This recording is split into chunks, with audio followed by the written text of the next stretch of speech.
Dear friends, ladies and gentlemen, welcome to the participation. Welcome to all our participants from wherever you are right now to this second Global Order Mondial virtual event. Hopefully more will join during the event, and we also hope that you will join us in the future events. I would like to take the opportunity, since I see Peter Musa's name here, I would like to welcome Peter Musa to this event. It's an honor to have you, Peter, here. For those who doesn't know who Peter is the father of Order Mondial within the Chaîne de Retisseur. And apparently he resigned and handed over, and one of his wish that I should take it over by myself, and I think his wish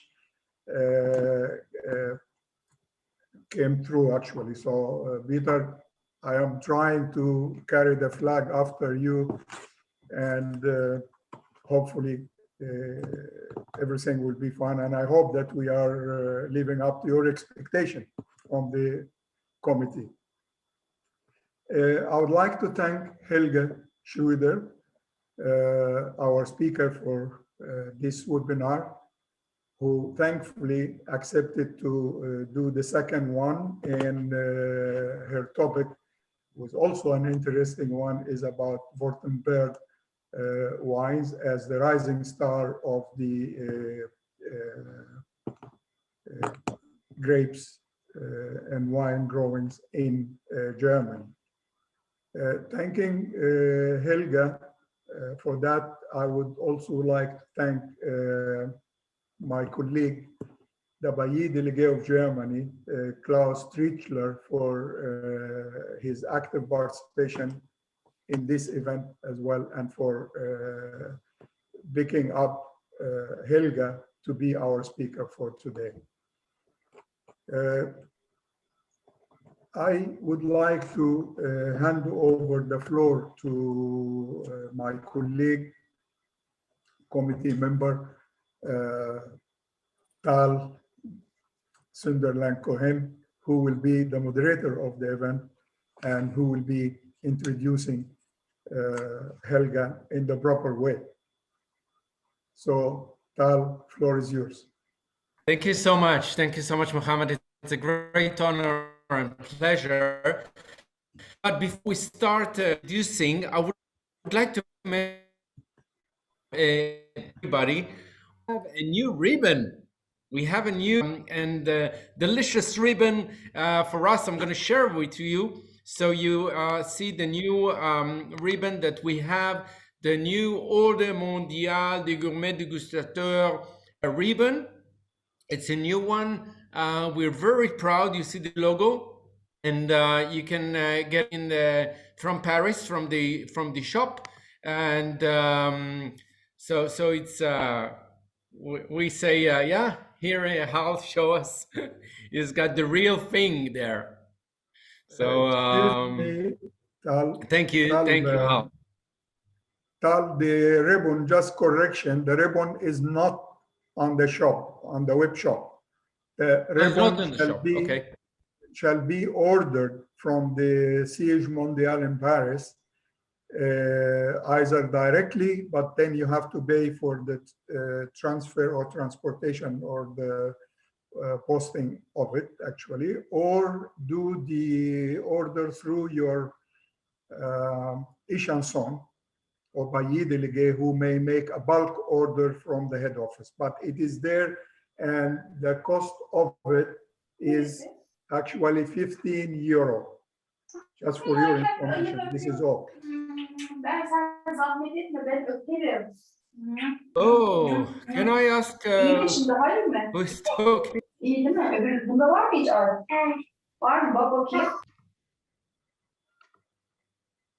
Okay. Right. Thank you so much, Mohammed, for the explanation. So without further ado, and of course they need to be a OMGD members to have the ribbon. Yes. So Yeah. So again, it is giving me a great pleasure to the second episode of the OMGD webinar series. As Mohammed explained and told, my name is Tal Sunderland Cohen, and I am a wine journalist and educator. So I'm really into wine. I will be your moderator of this program and all the speakers with the questions and answer that you are welcome to ask via the question and answer at the footer of the webinar frame. If you have any questions, please ask. I'll then ask Helga to try and answer everything. We'll try to answer everything at the end, not during the presentation. So also, please tell us what you're drinking, and do not forget to visit our Facebook and Instagram page. It's easy. It's OMGD Global, OMGD Global, and of course our YouTube channel with the same name. Each of the webinars will upload to the our channel, so you can revisit it whenever you are would like to hear it again. I'm very proud and excited to introduce our confrere Helga Louise Schroeder. Helga Schroeder, the first female master sommelier from Germany. Since the first test of the master sommelier was held back in 1969, there have been merely a few candidates who passed this exam at the Court of Master Sommelier. An exam is to be considered the toughest in the world and the most demanding in drink business, with a pay of just around 4%. Can you imagine that? There are currently, this year, only 267 members worldwide who bear the title the sommelier. Woo! So honored. So Helga is a master sommelier, and she's an educator. She's a personal consultant of wine and spirit. She used to work for Mövenpick in Zurich and a prestige account manager in Kerdruine. Last but not least, I just want to remind you to join us next month for the presentation of Florent Martin about the magic of champagne. So I think the floor is all yours, and I'll make you now the host so you can show your presentation, your lovely presentation that you made. So, and voila.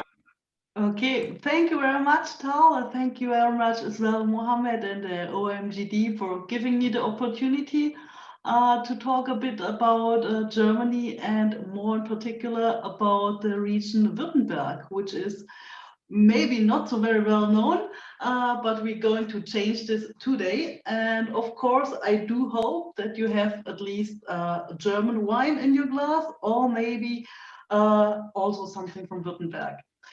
So yeah, I'm just going to share my presentation. And yeah, please feel free to ask questions via the F&A button, and we try to do our very best to leave nothing unanswered. So,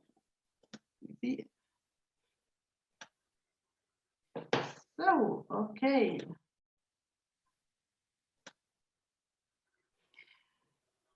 So, welcome to Württemberg. So the topic today is the new spirit of Württemberg. And just to give you a very quick overview, what we are going to talk about today is, of course, the location, a bit of history, because you can't do the new spirit of Württemberg without the history. Some words about the wine laws, the facts and figures, the different regions and their characteristics, a bit about geology and climate, because it's also very important, and of course, the new spirit of Württemberg, underlined by 3 representative wines. So let's start with the location. You probably know. I don't know whether can you see my cursor when I go over the map? No? Okay. So you probably know the Mosel region, which is here close to Luxembourg, the greenish one up there. You probably do know the bright blue one, which is the Nahe region. And then just on the right of this is this tiny little green thing, which is Rheingau. But so these are the most known ones, I think, on the on abroad. But we do have over here around Würzburg, Franken, which is Frankonia, and the big yellow one is Baden. And we're going today to this region. So Württemberg, it's located around, basically around the three big cities, Heilbronn, Pforzheim, and Stuttgart. Stuttgart, you probably know more because of the great cars like Porsche and Daimler. And we do have a second small section here on the very bottom at the Lake Constance, which also belongs to Württemberg. So, and let's start with a bit of history. We see here, this is a small mausoleum just on the gates of Württemberg. We will talk about this a little bit later as well. So the history from the beginnings until today. First documents or documented records of viticulture were in the monastery of Lorsch. But we do also have some excavations that prove that that already in the 2nd century after Christ, there was some plantings of wines. Of course, it came everything also with the Romans up to us.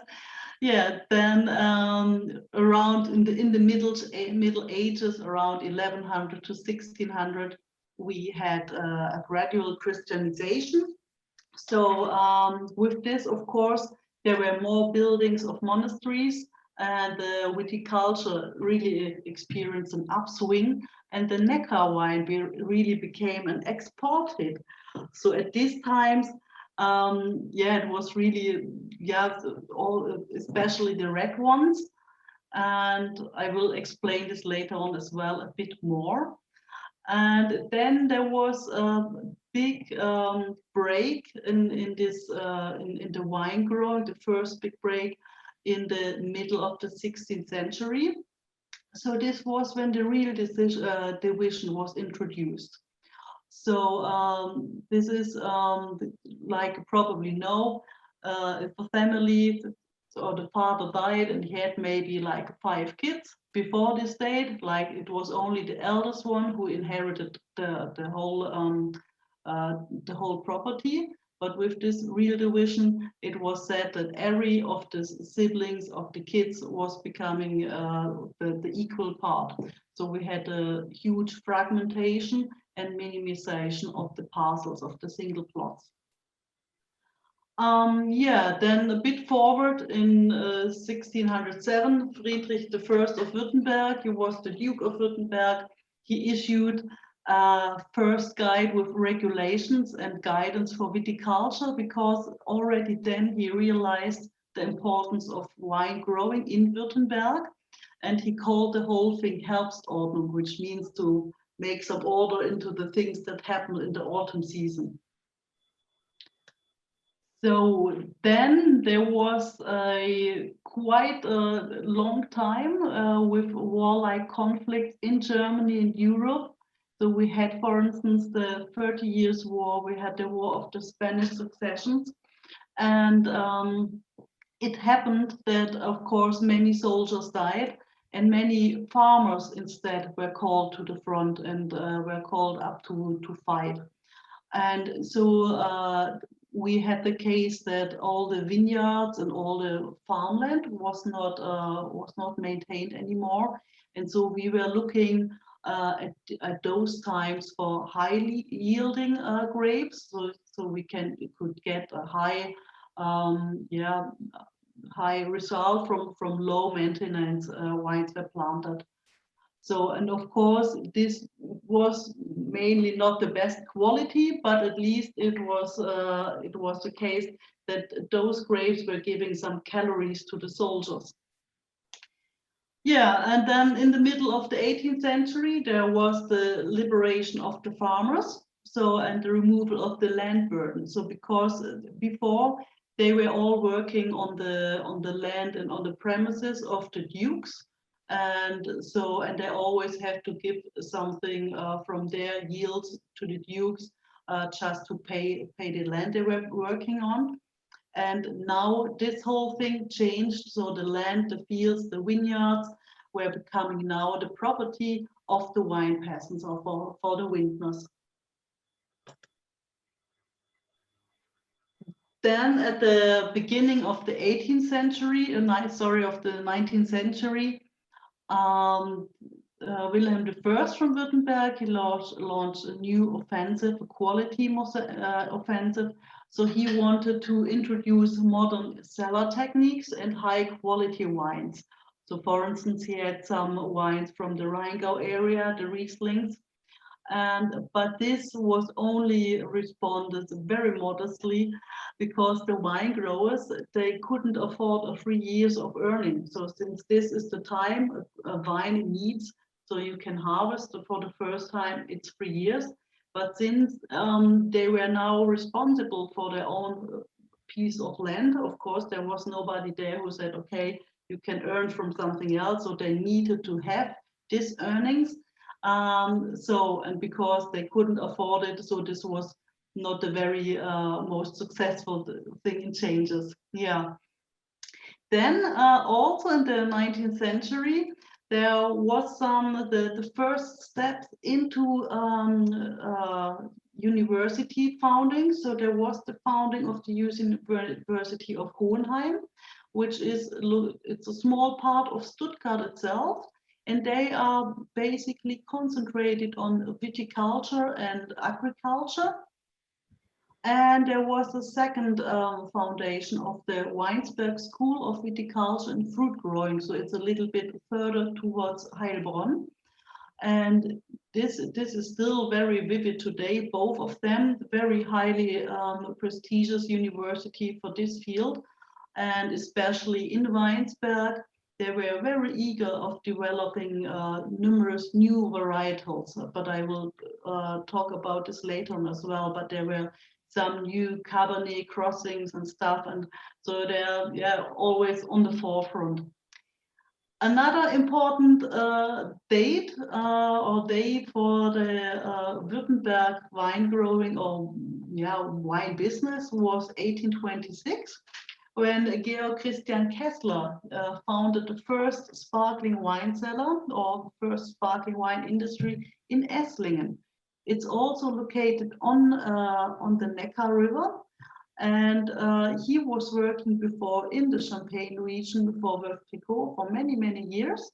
And so he came back with all his knowledge and established here the first sparkling wine industry, which is still running today. Then, as unfortunately all over Europe in the, here it arrived at 1880, we had some problems with the phylloxera, but also with downy mildew, with oidium. And so many parts of the vineyards, they died or they just couldn't work on it anymore. And so people had less and less yield from their wine from the vineyards, and they started to found cooperatives. So, and then in the beginning of the 20th century, so that's like everywhere, there was a new step into this industrialization. And sprays or different sprays that you apply in the vineyard and hydraulic presses modernized the viticulture tremendously. So it was more work effective. And then, as we all know, we had the huge depression, we had the golden 20s, we had the 2 world wars. And then after 1945, and we can see this, we can observe this also in many areas throughout Europe, the industry really grew in Württemberg. And so what happened was, of course, that few people worked in agriculture, especially here in our area, because we have lots of industry here as well. As I mentioned before, we have the two big ones with the cars. We have Bosch, we have, so it's lots of industry, and normally people get better payments and they get a fixed payment. So this was more secure. And so less and less people wanted or needed to work in agriculture and thus in the vineyards. So what happened? There were many vineyards that were abandoned, and so we had the vineyard consolidation and the creation of the large vineyards. It was still a time when wine and wines were seen more as valuable food rather than luxury, because like the whole world, we went through a period of starving. And still, if I talk with with the elder people, they really still say it was horrible the first time when the young guys started to do a green harvest, because they said, oh my gosh, how can you do it? It's calories, we need it. So it's really, I always say we are pretty much children of our times. Yeah, and so because we wanted to have this, and also we were really greedy for some sweet stuff as well. And so the result was that we planted varieties as Mittelthurgau, high yielding varieties, and we made many wines in a slightly off-dry style. And still at this time, it was really common to chaptalize the wines as well, because the climate was not as warm as it is today. In 1971, there was the big vineyard consolidation. So the vineyards were combined to the so-called Großlagen, which is like, you had like 20, 30 single vineyards, and they were all combined under one name. Which was in a way a loss of authenticity and quality, because everything was marketed the same, and then so very easy for the big demand, but not very quality driven. Yeah, and then in the 1980s, for me, it's where I say starts the new spirit of Württemberg, because this was really a beginning, the process of a process of rethinking towards more quality instead of quantity. So this meant we had single producers, single vintners who went for really drastic yield reduction. They started with barrique aging, they started with sustainable farming, and with planting international grapes as well. So this is really, for me, it seemed to be the new era, because I think there was a new understanding of wine. Also, I think this is to be seen globally, because we had a boom in economy worldwide by the middle of the decade. And we also can see that also in the mid-80s, in Italy, it was the same, in California. So everything, there was this new power, this new spirit, and also wine was becoming a part of common courtesy. So it was not as much anymore a source of calories, and still, I mean, for your daily food as well, still, but it was also more becoming a luxury product in a way. So the ambitions and the qualities of the wines were increasing visibly. And so for the pioneers in Württemberg, as I mentioned before, this was, for instance, things like aging, starting to age the wines in barriques, starting to use and plant international varietals, and starting to work more on the sustainable practices. So this, of course, you know, working with barriques was sometimes a little bit seen with a they didn't like it too much, but I think the results were pretty cool. Yeah, then just few things to add. I think with the new era, which is very important to mention, is the 1990s that brought the internet. And with this, really a very quick and direct exchange, global, nationally, internationally, of knowledge and information. And also at this time, or at least with the new millennium, the global market was really firmly established. And what we realized that really the young winemakers were now working all over the world. So before, of course, the young winemakers also went for different regions, like they went for Bordeaux, to Piedmont, to Burgundy region, to maybe make their apprenticeships, to gain some work experience. But now I think it's still more so they're going to see New Zealand, they're going to see still Burgundy, still Piedmont, but also South Africa. And I think the exchange of the ideas and the perspective is really, yeah, it's picking up, and it's fresher. And still, I think all these single wine regions, and we were exactly the same, you know, before it was like, oh, it's here Württemberg, over there it's Baden, and it's Burgundy also kept it for itself. And so I think the frontiers, the borders are open up, and this exchange, I think it's really one of the turning points in terms of quality and style in Württemberg.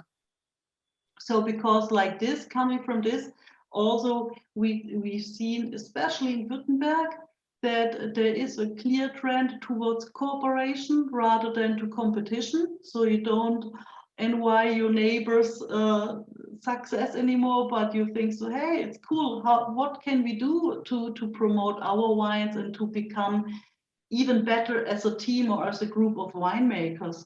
So this was, for instance, yeah, cemented by the founding of Junge Schwaben. It means like the young Swabian guys in 2002, which were 5 guys like Beurer, Ellwanger, Zipp, Wachstetter, and Hengerer. They really went for more the, they went a step back with the varieties to say, okay, we do something really regional and local, but they started with this cooperative thinking. Yeah, and then, of course, transport has becoming much more easier than in the years before. Selling, marketing has become much more easier. And so it's really something that I think the world, and with it, Württemberg also opened up for the global market. Yeah, we need to talk a bit about the German wine law, but I do it quickly because this is just numbers. Last adjustment was in 2000. As you maybe know, in Germany, we have 2 types how we can put all the categories in order. The one is from the German wine law, which was adjusted 2000, and is really based on the different must weights. So it's based on the sugar content of the grape at the harvest. So, and we do have 4 categories like wine, Landwein, Qualitätswein, Prädikatswein. So it's basically wine. Then Landwein is like a vin de pays, quality wine, and wine with a predicate. And those below here, Kabinett, Spätlese, Auslese, BA, Eiswein, TBA, these are the predicates. And below, I just noted the must weight. So it's made in Oechsle in Germany or in Württemberg. And so basically, from the cabinet is the lowest one, so it doesn't have so much sugar. And then, of course, we go stepwise upwards. And the TBA, the Trockenbeeren Auslese, in the end is the sweetest one. It's like the noblerot dessert wine style. Yeah. We do also have terms like classic or selection, but this couldn't establish itself very clearly because it was too varied. Then I think the other very important thing in Germany, and with this in Württemberg as well, concerning like to have the quality steps, is indeed the VDP, which is a club, the Verband der Deutschen Prädikatsweingüter. Oh, it's horrible to hear for you maybe. So the VDP, as you can put it, is a club of roughly 200 members, and they're all on the highest quality level of wine in Germany. And they have guidelines that mirror more the style or the wine law we do have in Burgundy. So we do have like a Grand Cru on the very top level, which is the best vineyard. Then we do have the Premier Cru, which is called Erstes Gewächs for the almost as good vineyards. We have the village wines and the regional wines. For me, it makes absolutely sense because we, as everywhere, we're going more and more towards the single vineyards, and because it's the single vineyard, the terroir that counts most, yeah. And so I think it's not so much the must wait, but things like this I think make much more sense in a way. Yeah, a bit more facts and figures. The size of Württemberg itself is roughly a bit more than 11,000 hectares. It makes it the fourth largest region after Rheinhessen, Palatinate and Baden region. But, and this is really interesting, we are really a red wine country. So 70% is red wine, only 30% is white wine. This is quite unique in Germany.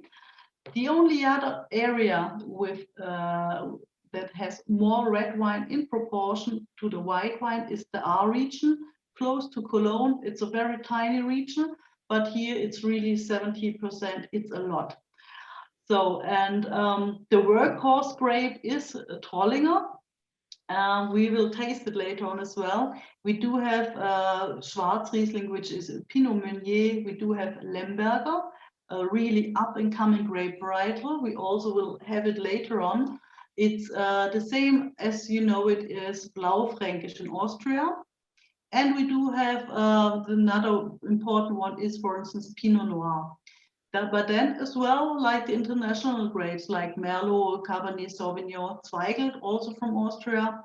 And for the whites, it's basically Riesling. So especially in the Remstal Valley, we have, it's really, really good for Riesling because it's a bit more chilly.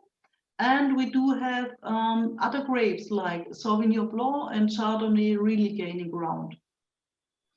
One thing to point out for Württemberg is that we do have still many cooperatives. So it's over 50 cooperatives and they produce roughly 75% of all the wine.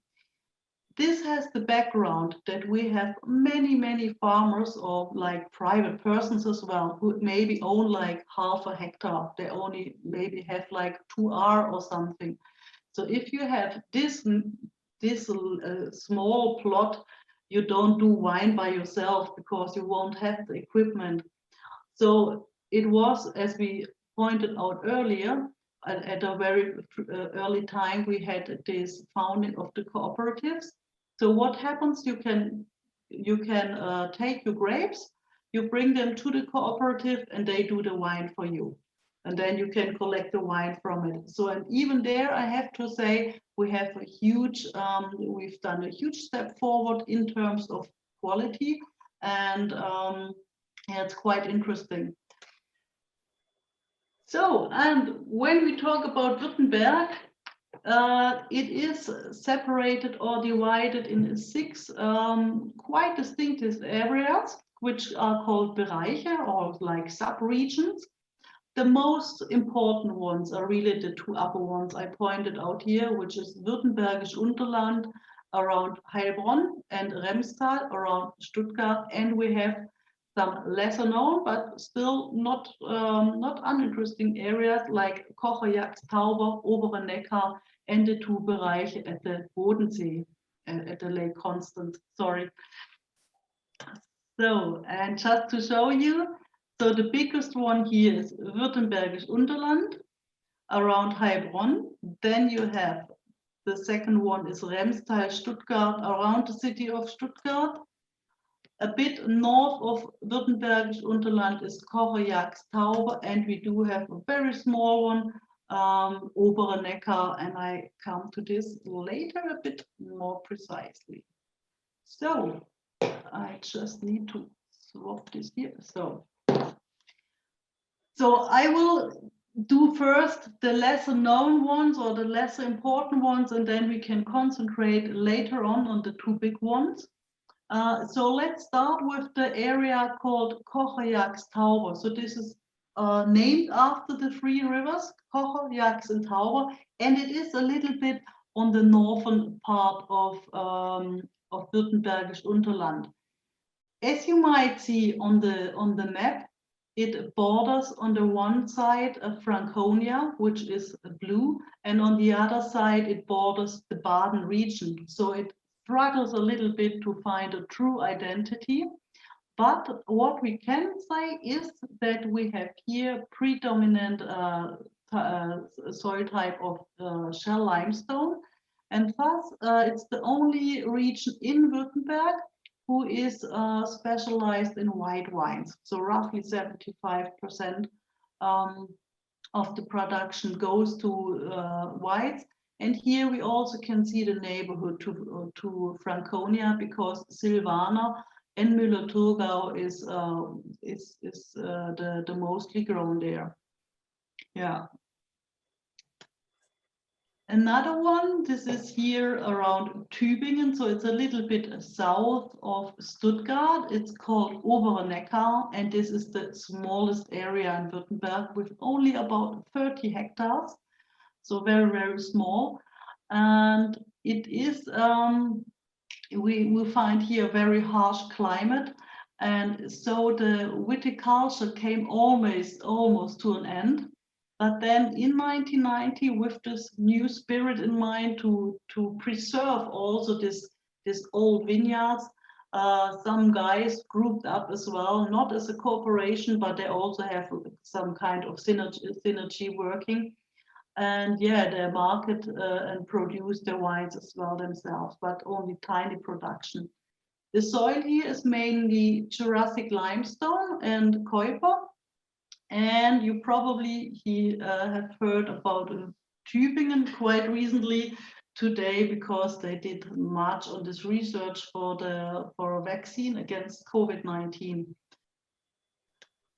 So, and then the two parts in at the Lake Constance, it's separated into a part Lake Constance in Württemberg and the one from Bavaria. It's the border up there. Here I do have to say it's really more important that people grow hops. So especially around Tecknang in the middle of this red area, it's a really important area for hops and apples. But we do have some promising experiments nowadays with the cultivation of fungus-resistant grape varieties such as Solaris and other hybrids. And they do like very fruity, light, fresh, nice type of Müller-Thurgau and Pinot Noir as well. So it's really nice indeed. I think this is also coming a bit, yeah, but still we have a different emphasis on the production here, on more for this beer breweries. So then let's go to the one of the two big regions. It's yeah, one of the driving regions in Württemberg is really Remstal and Stuttgart. It is located mainly along the Neckar River from Essling to Stuttgart and then Fellbach, and along its tributaries in the Rems Valley. And so I just can show you this again. 1 second. So if we go back. So if you see this one here, so it's here, this area. So we have here the Neckar Valley, and just to the west of it, almost in a rectangle, is the Rems Valley with all its tributaries and small hills as well. So this is very important because the Rems Valley is considerably cooler than the Neckar region, and so there you will find really lots of this very high-end producers of Rieslings as well. And really in this area, what we can see, like the last 30 years, 40 years, a new spirit. So many young wine growers setting up their own estates, starting maybe in part-time, you know, and then maybe starting like with 2 hectares or something, or they're taking over their parents' wineries. We receive constant updates also from the other ones, and we have here, as I mentioned earlier, also the synergy, these cooperations of winemakers. Like for instance, Jochen Beurer started here this Young Swabian cooperation, and they're also looking for new challenges in producing or production. For example, there are some who produce gin, others more into the sparkling wine production. And we can observe an increasing number of wineries that work according to Demeter or biodynamic principles. So also here, the typicity of the vineyards are emphasized, yields are reduced, and top qualities are really marketed on the global market. Just to show you again a map. So you see on the very top we do have from Fellbach until Schorndorf roughly. You can see the area, and also here from Esslingen. And so this is the Remstal Stuttgart, and we do have some parts around Metzingen, Reutling, and you see the mountains here. I put some mountains in there. If you follow this mountain line, so you will come directly to the Jura region in France, and it's exactly the same soil. So these mountains here are called the Swabian Alps, and thus, because it is the same type of soil from the same area, like the Jura in France, we will find these dark, loamy, weathered soils of brown Jurassic soil, some skeletal components as well. And of course, more towards Stuttgart, we find more red-colored marl.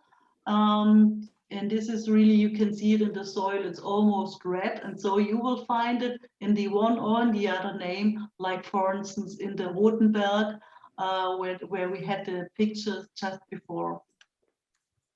Then we do have a special thing about Stuttgart. It's just a fun fact I wanted to share with you, because normally we refer to Vienna in Austria as the single city with some vineyards directly in the city. But in Stuttgart, we do have the same. You see on the very top on the left side, you see some vineyards. And some on the other pictures are really old. So this one, for instance, you see all the houses around and beyond it. So this, for instance, is one of the steepest soils.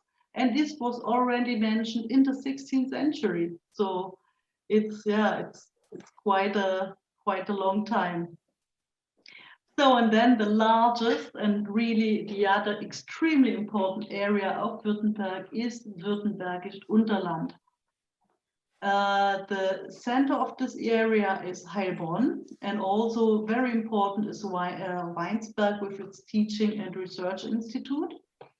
They do, as I mentioned earlier, develop constantly new grapes. We have Dornfelder, Heroldrewe, Cabernet d'Orsa, and all those ones. And they also give courses on many, many different subjects of viticulture and wine business as well.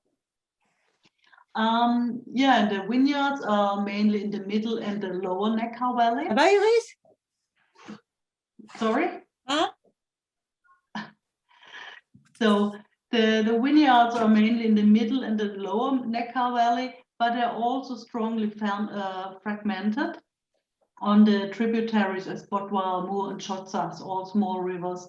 The climate is considerably warmer than in the Rems Valley, and this is quite important because we have here also slightly bolder and more powerful wines. We have many terraced vineyards here as well, and here we find shell limestone, but also some Keuper and some marl soils. And here, just for you to give you a view on the map, because I think it's quite important. Can I just ask everybody to mute his or her microphone, please, because I get some. Okay, cool. Thank you very much. So Württembergisch Unterland, it's bordered by, excuse me, sorry, can you please mute your microphone, because otherwise we do have two people talking here. Sorry? I can, Okay. I'm sorry to interrupt, Helga. There is someone that joined us not long ago, and your mic is open. Please mute. And camera as well. Okay, thank you. Okay, So, now thank you. thank you very much.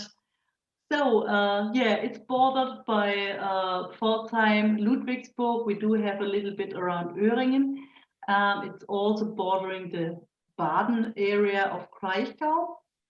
And yeah, as I said before, it is the largest in considering the area and also of the volume, and a very important area. This is, I didn't want to hold back with this one. An often forgotten fun fact is that in terms of hectare in Germany, you find the most steep slopes and steep sides. And if you see a picture like this, I always think it also could be Côte-Rôtie or somewhere. So this is quite, and you see very nice here, the old terraced walls. And yeah, it's, you can imagine it's quite a work to work there and to train the wines, but it's definitely worth it. So the geology and climate, yeah, as I said, it's above all, it's characterized by its steep slope and really this terraced walls. The topography's effect is enhanced by the river. So the rivers reflect the sunlight back, so it really gets hot in these areas. I get some sunburn yesterday when I was walking there. And yeah, so we have do have this predominantly continental climate, which is obviously ideal for viticulture. And then still we do have the Black Forest working as a rain shadow. So the Black Forest is a middle, yeah, like a middle-sized range and mountain range between Baden and Württemberg, and it keeps all the cold winds and rains that are coming from the western part. So as a consequence, Stuttgart is, for instance, one of the most sunniest places in Germany. We do have warm summers, mild autumn days, and we do have, unfortunately, sometimes the risk of spring frost and hail as well. So, and I can imagine, or we observed now the last years, as everywhere as well, of course, with the climate change, that we do have increasingly drastic weather phenomena like a drought or like really heavy thunderstorms. But obviously, this is something we really need to cope with it and find new ideas. So, because this global warming can also be a huge opportunity, and it can be especially an opportunity for the red wines. And since I said we are a red wine country, this is something which is really a benefit for our area here. And I'm going to introduce very shortly 3 wines to you that represent, from my point of view, very good, like the new thinking of the wine growing of families here in Württemberg. And we do have many different varieties here. As I mentioned earlier, this is really one of the USP in Württemberg. So, but I'm going to concentrate on Lemberger, which is Blaufränkisch in Austria, but it's only grown here in Württemberg, nowhere else. And since it's becoming summertime, I added a third one, which is Trollinger. And Trollinger, it's really a unique grape here to Germany, or to Württemberg. It is otherwise grown only in Alto Adige, where you know it as a Vernat. But here it's really one of the, yeah, it's a workhorse grape. And yeah, So the first topic of the new spirit, what I want to stress here, is the cooperation and the appreciation of the local heritage. I brought a wine which is called, don't know whether you can see it, it's called Anders, which is, if you want to translate it, it means like the other way around or different. And this is made from a winemaker in Fellbach, so close to Stuttgart. He's called Rainer Schneidmann. And this project, Anders, it was, so the idea was born actually by Dirk Niepoort. You know this guy from the Portugal area. And the goal was to work together with 10 wine growers from different regions in Europe to bottle a light drinking wine from a grape variety that is traditional for the region. And the intention was to make something unpretentious that you can drink every day, but still with character and with a high quality. So, but it is to say that Trollinger, unfortunately, since it is this workhorse grape, it was and still is, I have to say, most of the time made slightly off-dry, if not to say in a sweet style. And this is the one, I think it's sometimes a little bit difficult, so but we do have some customers who like it very much, so that's absolutely fair. And but also Trollinger also had a not such a nice image. It was a little bit a homemade problem. So many sommeliers were laughing at the Trollinger, and they said, so, oh, it's not so cool as let's say like a Bordeaux. But then I'm asking myself, okay, what's the aim or what's the goal of comparing like a Vernat with a Bordeaux? So you never would do it. So let's see it. So for me, I think it's a very great variety. I love it. It is, of course, it is simple, but it's something simple, like you say, you have like a basic Beaujolais, something hearty that you can enjoy. And so if you look at the color, I think it's not too dark, but still you have a really nice ruby red color. And so I think it's really cool that Rainer, that he took this grape variety and that he wanted to join this cooperation. And also here, since it is a project that is forcing or asking for a character wine, I just put you down the rules of the net cool rules.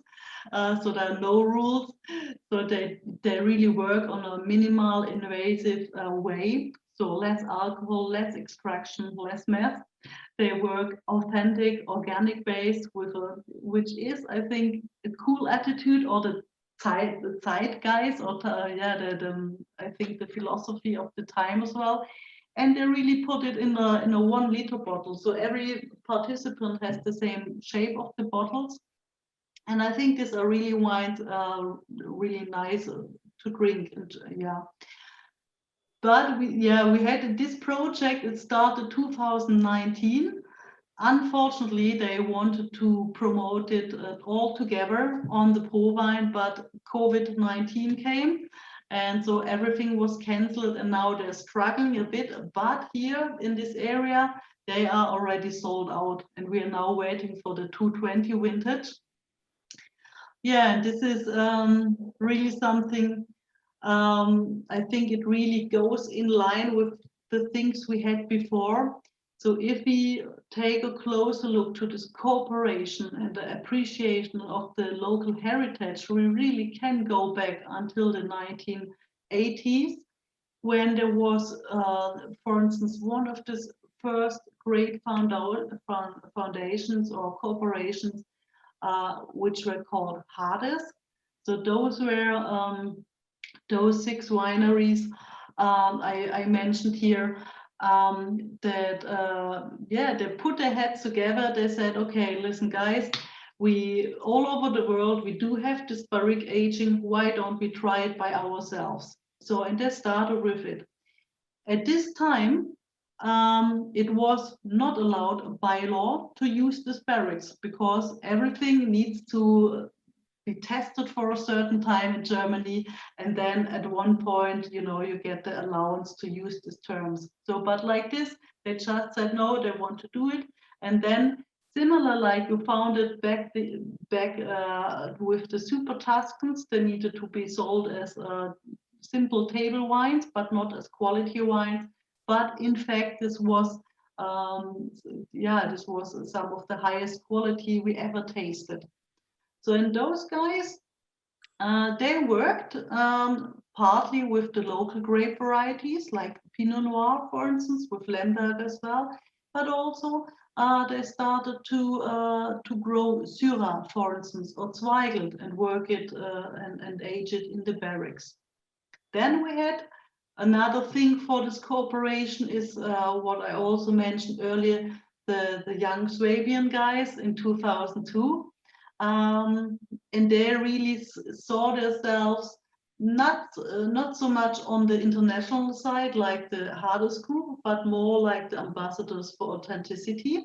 So they took a step back, more on the regional level, I would say, because they were really putting the emphasis on the grape that was typical for this area and for the soil and for the vineyard. Nevertheless, those wines and those winemakers, of course, were already on the global market. So, but this is something, I think it's something we can observe also today, that we go a little bit more to the local and regional stuff, and we appreciate it even more because we know it's short ways, and it's like you have always people working here who know really the soil like for ages already. Yeah, and today we can see the joint forces on social media. We can see corporate tastings, we can see pop-up stores, and also like the cooperation with international friends, and like, yeah, latest with the COVID-19 thing, we also do these Zoom meetings, and there also, I think this is pretty cool because we really get in touch with the winemakers itself, and we learn so many things from them. It's just more this direct contact we do have now. Yeah, the second topic about the new spirit I want to introduce here is a huge topic. It's biodynamics, Demeter, and low intervention. And I'm going to present this one with a wine. I hope you can see it. It's from the winery Roter Faden, and it's a 2019 Lemberger Endschleife. So, and those guys, I think it's quite interesting. They are also like very good examples for the new generation, because they started the winery in part-time with only like 0.4 hectare, very tiny plots, and they are reduced to Lemberger, Pinot Noir, and Riesling. They really both embrace this Demeter and low intervention winemaking, and so they did for this wine here, for the Lemberger Endschleife. It's their highest product, and these wines are very old ones. They are roughly around 50 years old, and they're coming from two different plots that are growing on blue shell limestone, which is quite rare in our area, and also on the steep soils. So what did they do with this one? When they started their business, they were tasting the grapes, and they realized that from those two plots, the grapes were tasting very differently. And so they said, okay, we want to do something very special for this wine. And they really do nothing at all. So that's a special thing. The grapes are harvested manually. It's not much. So they make around 400 liters per annum. And so they were picked manually. Then they get stunned by food very hard for up to 2 and 3 hours. I also did it by myself already as well. And after this, the wine stays there for roughly 2 days. After 2 days, it starts fermenting, and then they just press it off. And then the real fermentation starts. So they don't do fermentation on the furnace, but only with the juice itself, to preserve the freshness and the lightness in the wine, because they want to have this more burgundy approach. So or they want to stress the very, very delicate character. And if you compare it, so I don't know whether you can see it. This is both times Lemberger, the one a bit brighter and the other one a little bit darker. So, but this is really something. So so this is something that we can see quite a lot nowadays. So, and it's increasing. So working after Demeter certification, it's really a very clear trend in Germany, but especially in Baden and in Württemberg. So there we have the most of the wine makers, and also the regular farmers are into Demeter principles. So roughly today, concerning the wineries, over 100. 5 years ago, it was only half that much. So it's quite interesting, and I think this is really something that's going to be more and more in the vineyard.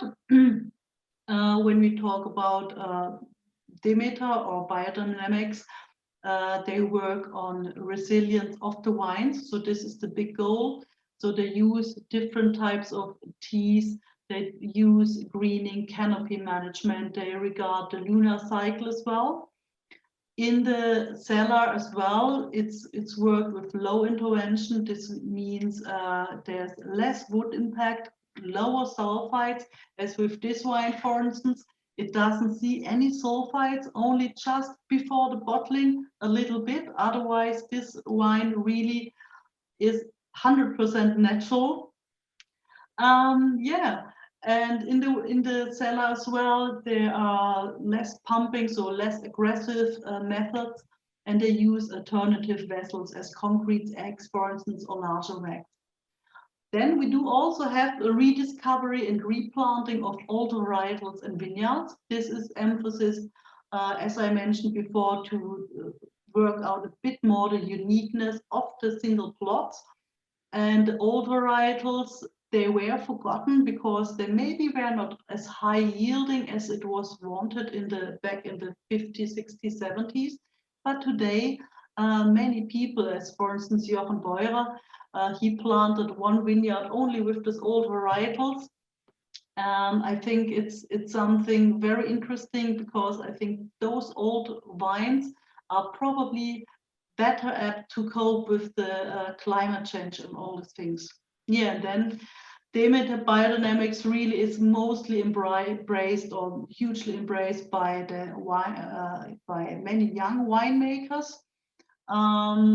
They start, some of them really start their own business, like Olympia and Hannes did, in a part-time job, and yeah, just to care for the vineyards and then to go on later on. So, and the third big point I want to mention is the handing on of the spark and subtle change. And I'm going to show this with one winemaker. He's also from the Württembergisch Unterland with the domain Dautel. And I'm presenting here his, it's also a Lemberger. GG means it is the große Gewächs, which is the equivalent for Grand Cru. And it's from the single site, Klebronn. So this is the village. Michaelsberg is the name of the vineyard, and it's 2017. So handing on the spark, this is really something important, because we do have many, many, many families in Württemberg who have like a heritage in wine growing, which goes back 500, 400 years, many, many generations.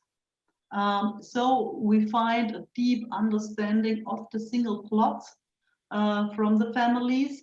because they're grown up with this.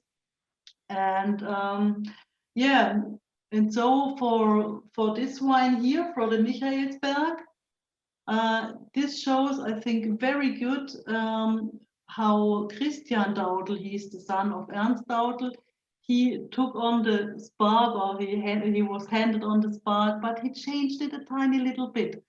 So Ernst Daudl, he was one of the first pioneers back in the 80s who started using barriques, who started planting international grapes, and who also started blending. This was quite unique till then in Württemberg.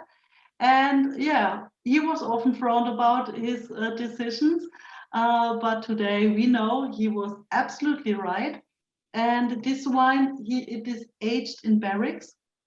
And so he took this on, but what he did was that he changed it a little bit. So he's using now not this small barriques anymore, but the larger sized ones, and roughly 300 liters. And also not so long anymore, just like 1 year. All the plots are vinified separately, and then they are combined again in a larger wooden vat, and they have the time to find to themselves within a period of 8 months as well. So, and this really gives a different character in the wine. And yeah, as I mentioned earlier, there are many families in Württemberg with a long history. Daudl, we had it here. They grow wine and make wine since 1510. Aldinger, it's a fantastic family in Fellbach as well. And yes, the date is right. It is the date when Christopher Columbus discovered America. Then they already grew their wines. Jürgen Ellwanger, to mention another one, also from this early 1600. He, by the way, was the first one who introduced Zweigelt into this area here. And yeah, what we do find today with this, you know, all those guys that are in charge today, they took on the legacy from the parents. And so today we find both sides. So we find the barrique aging, but nowadays it's a bit more in a gentle way of the wood use and alternative vessels. So the story goes on. So we use large casks, but also concrete eggs. For instance, Aldingers, they make use concrete eggs for the Sauvignon Blanc, or it's really fantastic. So because you will get a different taste profile. But it also means taking this legacy that we do have this international varietals like Cabernet Sauvignon, Merlot, Syrah, Zweigel, as I mentioned earlier, also Chardonnay. But on the same time, it exists back to the roots, back to the local stuff. And so, of course, we do have Riesling, Lemberger, Trollinger, but also Sauvignon Blanc. That was, by the way, grown here in Württemberg for a long time. It was known under a different name, but nowadays with the DNR possibilities, we know it was Sauvignon Blanc. But this really also gets a new revival as well as Chardonnay. So it's really up and coming. Yeah, and then we do have those two tendencies. We still do have like the single varietal wines, like let's say a Lemberger, but we also do have blends. So blends are common, like you blend like a Sauvignon Blanc with Riesling, like Hyde does, or you blend, for instance, of course, our national beverage is Trollinger with Lemberger. Yeah. And then another new trend is, of course, biodynamic farming and sustainability. And yeah, also this subtle change is this, or I think one of the huge changes is that we communicate really quicker. So the exchange of the ideas and the know-how is now global, and yeah, just a little bit more to the point. Yeah, this is just the whole thing I explained to you, a little bit more precise now again. So just to see it on one page, we do have the regional and the global exchange.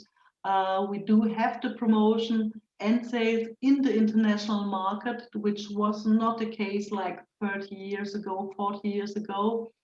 We do have a strong tendency to follow sustainable and organic principles. I think this is getting more and more important with the climate change and everything in head, and also we do have a different perception, I think, of this topic. We do have many newcomers who work successfully on small estates, and we do return to the forgotten vineyards. So we do have more smaller plots and sites appearing on the label, which I think it's great, because if you imagine, you know, we have this variety in soil and microclimate. So I think the wines and the winemakers deserve to showcase the differences in it. Yeah, then we do have, as I said, we do have alternative aging in different vessels. We do have the local heroes, but also a wide range of international grape varieties. And also the cooperatives are really picking up and getting some really, really nice structures. And yeah, what I think it's quite important to see that one of the unique selling points of Württemberg, it's really its diversity. So we don't play only on one or two grape varietals, but we have plenty. And we have many winemakers who maybe stress the one or the other a bit more. And so I think this is something it's worth to discover. And I hope I was able to wake up your curiosity a little bit. And so for this, from my side, thank you very much for attending. Well, Helga, thank you so much for this wonderful and excellent presentation. I think you have received a lot of comments during the presentation, and all thanking you for this wonderful presentation. I don't know, Tal, you wanted to add something? We spoke last time about sharing the presentation. Is that standing? First of all, there are two things that are going to happen after we finish. Actually, we're going to edit we're going to edit the webinar, and we're going to upload it to the YouTube, and also we're going to share the presentation itself, because as far as I look at it, it's so diverse and it's so many new things to learn, and it's amazing. It's amazing, and the techniques of doing wines are so diverse. It's lovely to hear. Also, we had a question about the barriques. What kind of oak usually you use? Is it French oak? Yeah, so mostly it's French oak. This kind of a, yeah, French oak. Yeah. So basically, most of the time it's French oak. But also we do have some smaller parts from German oak also, yeah. And sometimes for the big vessels also the Slavonian or the Austrian ones, you know, the big Straubinger Straubinger barrels. Mm-hmm. So things like this, but mostly when we talk about the smaller barriques, it's basically French oak, yes.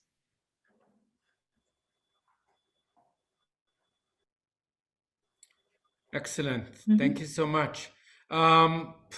Any questions? Because maybe you see questions that I don't see. My questions and answer pages, most of them use the chat actually to ask questions. But everybody said it was an amazing presentation. Many suggested that the biodynamic farming and sustainability is great innovation. I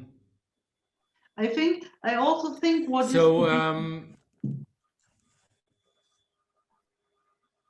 I think what's also to be Please. seen is that we I think this is really the future, and yeah, it's really a huge movement here in Württemberg right now, and in Baden as well. I think everywhere. I mean, when you talk about the quality wines, basically, I think it's more and more very self-explaining that they're working after these principles.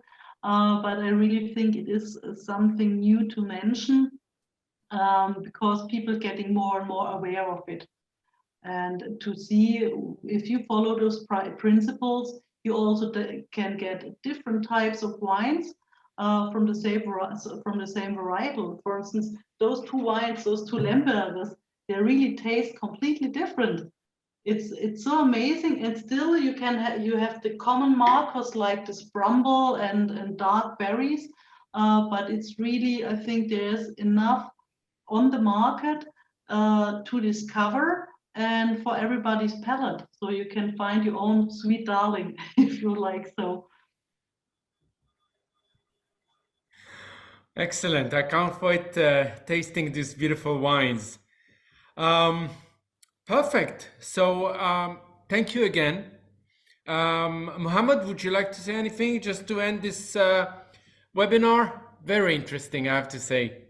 Thank you so much.